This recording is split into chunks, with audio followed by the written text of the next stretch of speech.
For a gas, pressure and volume are inversely proportional.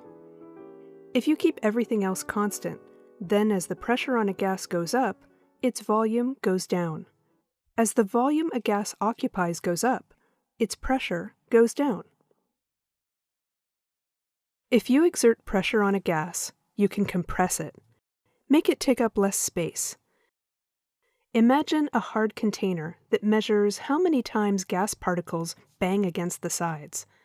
The more the gas particles bang against the sides, the higher the gas pressure on the container. If you make the container smaller, you compress the gas. The particles of gas will run into the sides more often per second, so that means higher pressure. If you keep the amount of gas particles constant, but you make the size of the container bigger, there will be fewer collisions per second with the sides. That registers as lower pressure. Robert Boyle stated the inverse relationship between pressure and volume as a gas law. Boyle's law says that for a given amount of gas at fixed temperature, pressure and volume are inversely proportional. P is proportional to 1 over V.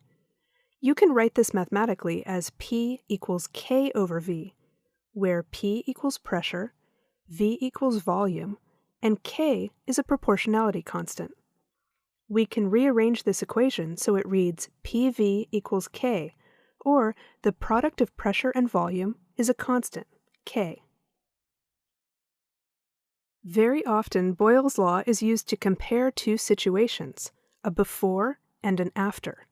In that case, you can say P1 V1 equals K, and P2 V2 equals K.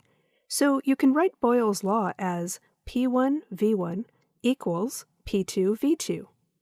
Let's see an example. A tire with a volume of 11.41 liters reads 44 psi, pounds per square inch, on the tire gauge.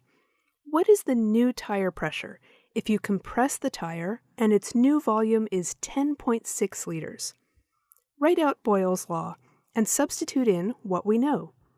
This is one of those before and after situations, so we write P1 V1 equals P2 V2.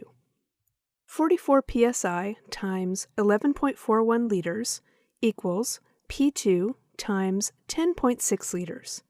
Solve for P2. Divide both sides by 10.6 liters.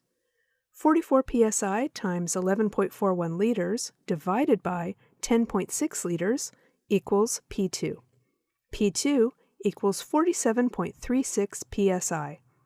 There are two significant figures in the measurement 44 psi, so we round our answer to 2 sig figs. 47 psi. Here's another example. A syringe has a volume of 10.0 cc's, or 10 cubic centimeters. The pressure is 1.0 atmospheres. If you plug the end so no gas can escape, and push the plunger down, what must the final volume be to change the pressure to 3.5 atmospheres? P1 V1 equals P2 V2. 1.0 atmospheres times 10.0 centimeters cubed equals 3.5 atmospheres times V2. Solve for V2. Divide both sides by 3.5 atmospheres. 1.0 atmospheres times 10.0 centimeters cubed divided by 3.5 atmospheres equals V2. V2 equals 2.9 centimeters cubed, or 2.9 cc's. Boyle's law relates pressure and volume, but there are other gas laws which relate the other essential variables associated with a gas.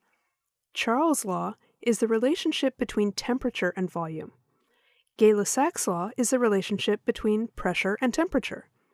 And the combined gas law puts all three together, temperature, pressure, and volume. Notice that to use any of these laws, the amount of gas must be constant. Avogadro's law describes the relationship between volume and the amount of gas, usually in terms of N, the number of moles. When we combine all 4 laws, we get the ideal gas law. To decide which of these gas laws to use when solving a problem, make a list of what information you have and what information you need.